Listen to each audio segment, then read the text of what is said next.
On a vote du compte budget général. Donc, je vais vous lire la délibération, le projet de délibération qu'on a envoyé à tout le monde, plus le grand livre comptable où vous pouvez avoir tous les détails. Tout le monde a reçu le grand livre comptable où on peut examiner chaque ligne qui a été dépensée. Après, les deux pages que je vous ai distribuées ce soir, qui sont en concordance avec le centre de gestion, avec le compte de gestion du comptable du Trésor public. C'est-à-dire, je vous rappelle qu'il doit avoir cohérence, exactitude totale, correspondance totale entre le compte administratif des résultats de la commune, comptable de la commune, tout ce qui a été dépensé cette année, et le compte de gestion, puisqu'il y a une comptabilité en parallèle, la commune et le Trésor public. Ça va changer, ça va être réformé, il n'y aura plus qu'un seul compte public entre la commune et le compte de gestion. C'est la trésorerie, le TGFIP, la finance publique qui vont faire cette réforme. Pour l'instant, on n'en entend pas parler, on ne connaît pas les détails, mais pour l'instant, il y a toujours deux comptabilités parallèles, la commune et le Trésor public. Et à la fin de chaque année, l'exercice comptable, la commune produit son compte administratif, le Trésor public produit son compte de gestion. C'est pour ça qu'on vote l'approbation des comptes administratifs de la commune et des comptes de gestion de la trésorerie, et qui doivent être en correspondance totale. Donc on a un travail en amont de vérifier tous les chapitres, les têtes de chapitres budgétaires, et qui doivent être en correspondance totale avec la trésorerie. Donc aujourd'hui, si on prend la délibération du compte du vote administratif, du budget général, donc les mandats émis, ce sont toutes nos dépenses de fonctionnement courant. Total 800 000. Les titres, ce sont toutes nos recettes de fonctionnement courant. Donc, mandat et titre de l'année, ça nous donne les résultats de 2022.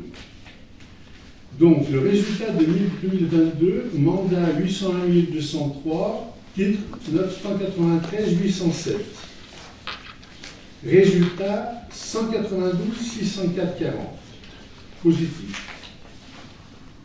L'investissement, dépenses 230 426 76, titre 63 043 30. Déficit 167 343. 383 46. Okay. Donc, si en dessous vous avez la ligne des reports de l'année précédente, report des résultats de fonctionnement 456 555 81, investissement 5 495 4,95.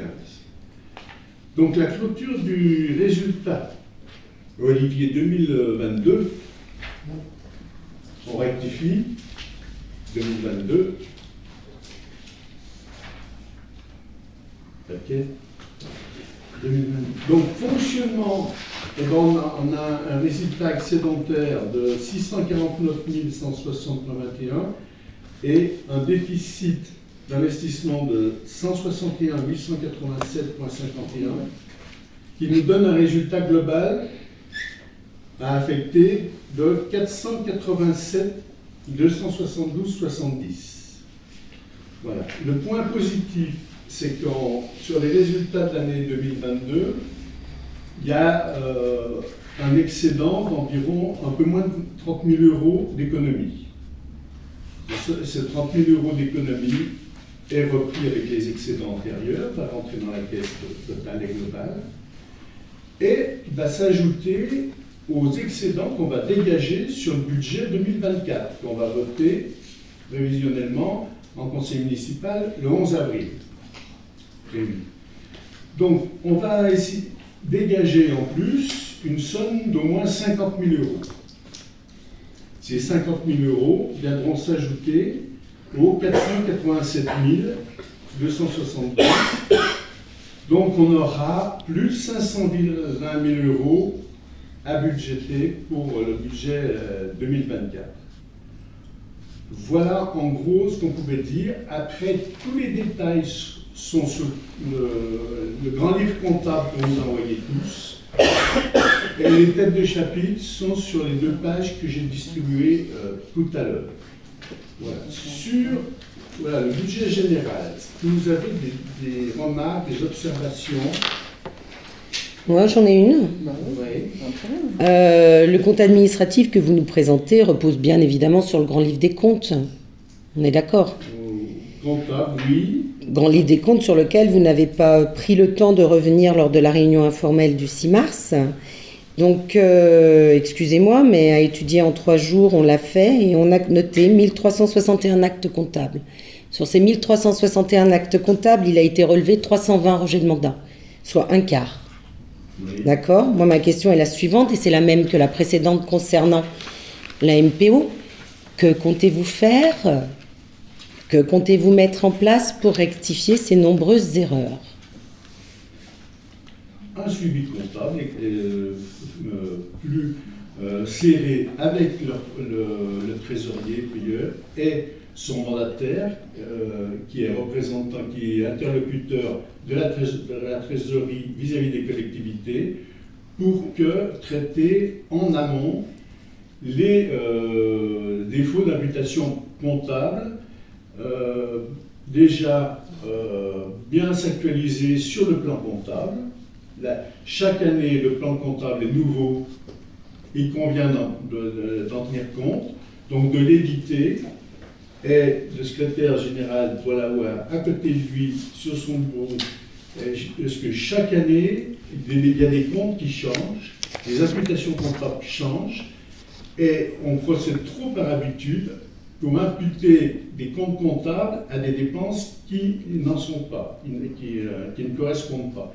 Donc le travail en amont, il sera d'une part de bien vérifier le compte comptable, de bien éditer en 2024 la dernière actualisation, et de travailler plus en amont avec l'interlocuteur de la trésorerie pour minimiser les défauts d'écriture comptable et ainsi minimiser les régularisations a posteriori des erreurs de saisie comptable de la comptabilité. Alors, juste, pardon, petite précision qui a son importance.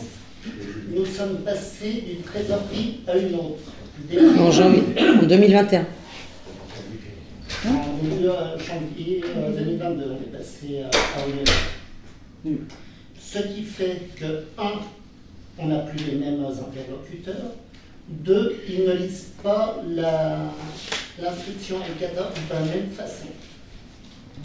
Ce qui fait qu'on continue à faire nos mandats et eux disent bah non, c'est pas le compte qui nous convient, vous nous le refaites sur ce compte. Oui, alors moi j'ai des petites questions toutes simples. Quand je vois un logiciel Berger-Levrault, qui est un logiciel comptable imputé, excusez-moi, dans une ligne liée à l'urbanisme, qu'un logiciel de cadastre soit lié à une ligne d'urbanisme, d'accord, je comprends, mais pas un logiciel comptable. Si, c'était la partie du logiciel, alors, un suivi, faut que je me... C'est quel Tu notes le numéro du mandat. Numéro du mandat. Ah, vous voulez que je le retrouve? Et tu pourras voir pourquoi ils ont saisi sur une erreur de saisie sur cette demande comptable. Alors, numéro du mandat, excusez-moi, hein, j'ai beau avoir fait une formation, je ne sais pas quel est-il. Voilà. J'ai le frais, j'ai le chapitre 202, j'ai un numéro 298. Est-ce que c'est ça? Bon, on recherchera, on va le retrouver. Il est à la page 2 sur 89 du Grand Livre des Comptes. Mais ça, c'est un exemple parmi d'autres. Hein. Oui. On ne va pas le détailler maintenant, je suppose, puisqu'on n'a pas pu le détailler le 6 mars. Voilà. Mais moi, ce qui m'interpelle, c'est que je me dis comment repenser l'organisation, parce que je me demande si vous êtes mis dans de bonnes conditions, Monsieur Morin, quand même, hein, je vous incrimine pas, pour pouvoir travailler. Et quand on me répond le 6 mars que des factures s'égarent dans les bannettes, est-ce qu'il n'y a pas une organisation à repenser? Qui c'est qui a dit ça? C'est vous, Monsieur Patermo. Que des factures s'égaraient sous les bannettes. Alors, il faut peut-être rectifier, c'est une façon de parler, c'est qu'il existe plusieurs façons d'envoyer des factures maintenant. Il y a la plateforme. Aujourd'hui, de plus en plus, c'est une plateforme. On parle de plateforme, il y a encore certains fournisseurs qui ne sont pas habitués. Donc, il y a des fois... Enfin, moi, quand vous me dites bannette, si on appelle un chat, c'est une bannette. Oui, alors, donc je rectifie, on va revenir à votre chat. Pour être Merci. exact, il y a une plateforme aujourd'hui de dépenses publiques. Les fournisseurs ne sont pas tous habitués. Des fois, on reçoit des 3 ou 4 factures. Voilà. Donc, les gens envoient des factures par la poste, les gens envoient des factures par email, les gens envoient des factures par la plateforme de portail DGFIP. Voilà l'expression, c'est carré dans la bannette, c'est qu'il y a confusion. Voilà. Si Olivier, tu veux ajouter une précision, non? Alors, en même temps, sur le portail de la DGFIP, ils appellent ça une bannette quand ils déposent, tout simplement. Déjà. Donc c'est bien d'être précis alors à ce moment-là. Voilà, c'est une bannette. Ouais, c'est très bien. C'est très bien. D'accord. Mais d'autres observations par rapport au budget oui, général? On sait qu'on va passer en janvier 2024 au format M57. Oui. Et qu'on avait possibilité d'anticiper cette... On attend les informations de la trésorerie. Olivier, tu as des informations? C'est depuis le 1er janvier 2022 qu'on peut passer au format Oui. M57. Et d'ailleurs, la DGFIP... Il y a des communes pilotes qui le font. Oui. Nous, on n'est pas commune pilote. Olivier, tu as des informations? Oui, c'était une possibilité.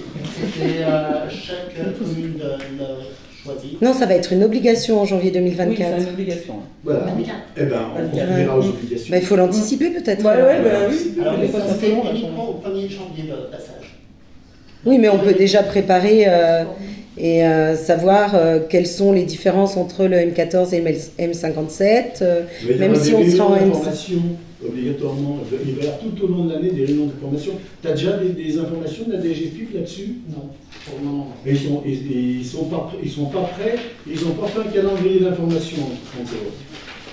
Donc dès qu'il y a un calendrier d'information, on pourra vous faire l'information pour vous dire, tiens, bon, le secrétaire de mairie, et puis les élus, ils seront conviés. Je pense pas de quelle forme.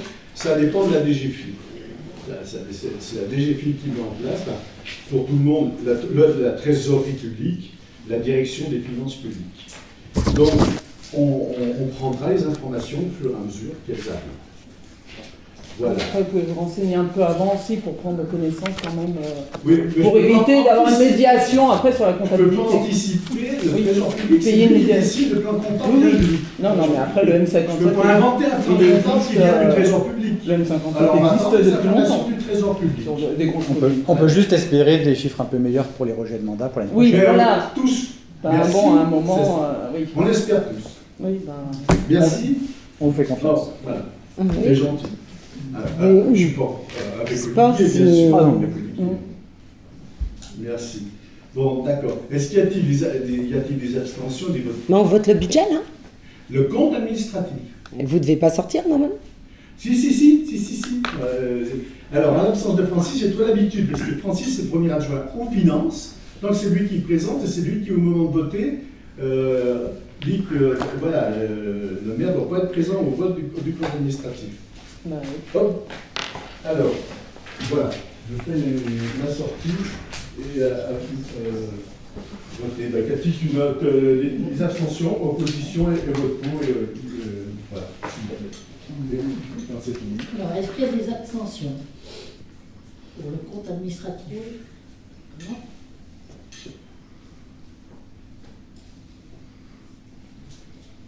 Est-ce qu'il y a des contre? Monsieur Delahaye. D'accord.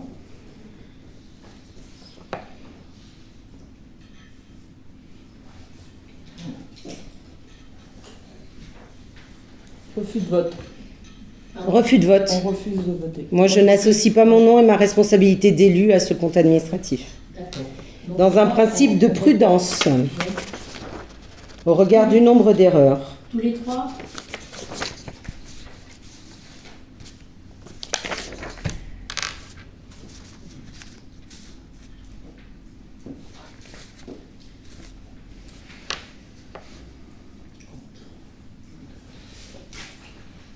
Ok. Bon, donc c'est voté. Oui. Le refus de vote se doit d'être noté sur la délibération et les raisons pour lesquelles elles sont notées. Elles sont notifiées. C'est la prudence. Principe de prudence Principe de prudence. par rapport au nombre d'erreurs. S'il vous plaît. Ok. Oui.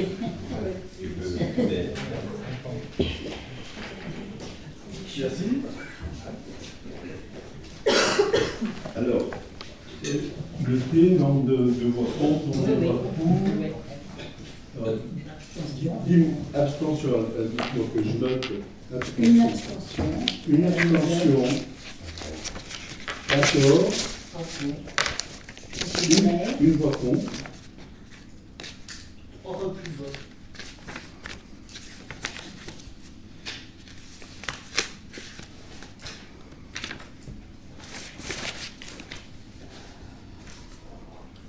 Bon, on va vérifier les textes par rapport au refus de vote, parce que quand on est au conseil, on vote pour, on vote contre. Non, non, c'est un droit qu'on peut exercer Voilà, en... on vérifiera ça. Parce que, Bien sûr. Bon, je ne vois pas l'intérêt d'assister à un conseil et de voter ni pour ni contre et s'abstenir. Voilà. Pour moi, ça n'a aucun intérêt, aucune Eh bien, pour moi, je n'engagerai pas ma responsabilité d'élu et ma responsabilité pénale. Oui, bon, d'accord. Voilà. Sinon, à part ça, je veux dire, Olivier, qui peut quand même préciser que toutes les erreurs d'imputation frontale sont bien évidemment toutes régularisées, puisque notre compte administratif doit être en accord avec le compte de gestion. Avant que le compte administratif soit voté, tout doit être parfaitement régularisé. Et nos comptes sont bien cohérents. D'accord. Donc, il n'y a pas d'erreur. Aujourd'hui, tout est régularisé. C'est pour ça que je ne vote pas contre le compte de gestion.